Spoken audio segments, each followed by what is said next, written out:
uJesu Kristu inkosi. uJesu Kristu inkosi. Jesus Christ is Lord. uYesu Kristu inkosi. Jesu Kristu umorena. Ngiyathokoza kakhulu phakathi kwenu. Ngiyabingelela ubaba nomama Apostle Zibandi, abefundisi bonke, ubaba nomama bakhona. Omi phakathi kwenu noma phambi kwenu uthola umusa wabangubane esikhawini. uJesu Kristu inkosi. Ngizophakamisa nami amandla kaJesu ukuthi akuvelanga ukuthi ngaba nje umntwana kaNkulunkulu, kodwa nami ngilandwe ngisezonweni, ngenza impilo yasezweni, ngilawulwa inkanuko zobusha. Lapho lithi izwi lenkosi sibalekele inkanuko zobusha, kodwa kwakukubo ukuthi mina ngalezo ikhathi ngangabalekeli, kodwa ngangiphoseka kuzona, ngangidonseleka kuzona. uJesu Kristu inkosi. So-ke zithando zenkosi, ngizothi nami ngilowo owenzelwa umusa, njengoba negama lami uthola umusa. Ngawufumana lo musa wokwazana nenkosi uJesu, ukuthi ingikhulule emandleni kaSathane. Kuningi ubufakazi enginabo ngisuka kude, engithe sengamukela insindiso, sengiyamukela inkosi, bavela ukuthi all along inkosi ibilokhu ihamba nami kuze kube manje kuze kufike isikhathi lapho khona izambula yona kumina, because ngibe umuntu osontile kakhulu, bengiyisiyoni.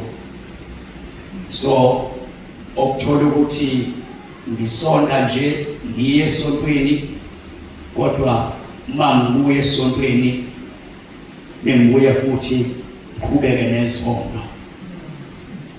Ngibe umuntu ongenile ophuzweni, ngangena otshwaleni, ngahamba kumnandi, ngahamba amaphathi, ngibamba nezingane.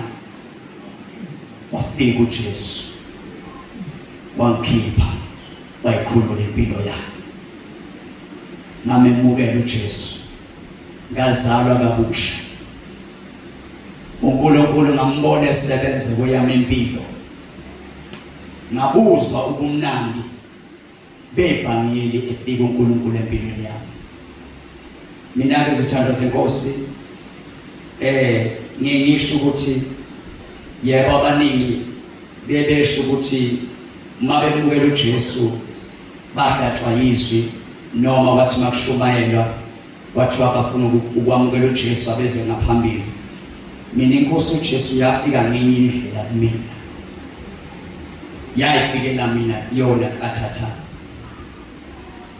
Ngahamba isikhathi mahle ngulande, because ngiyakhumbula kokunye ukuthi mayifika uNkulunkulu wayekhame isikhathi esiningi ubebonakalisa ubezambula kimi ngilele.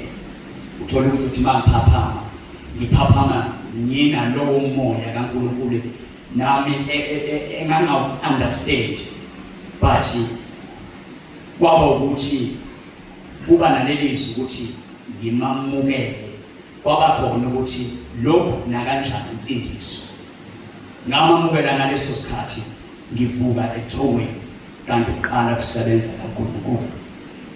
Jesu ngiyamamukela insindiso, zavuka izimpi, sengimamukelile uJesu, zavuka izimpi ekhaya.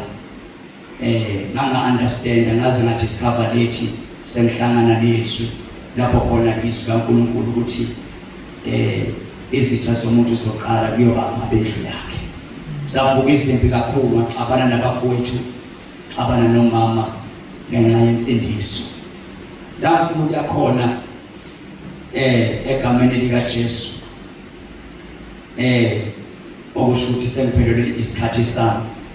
Bathi nje ngizobonga amandla kaNkulunkulu, amandla kaJesu ukuthi ngikhona ekhaya.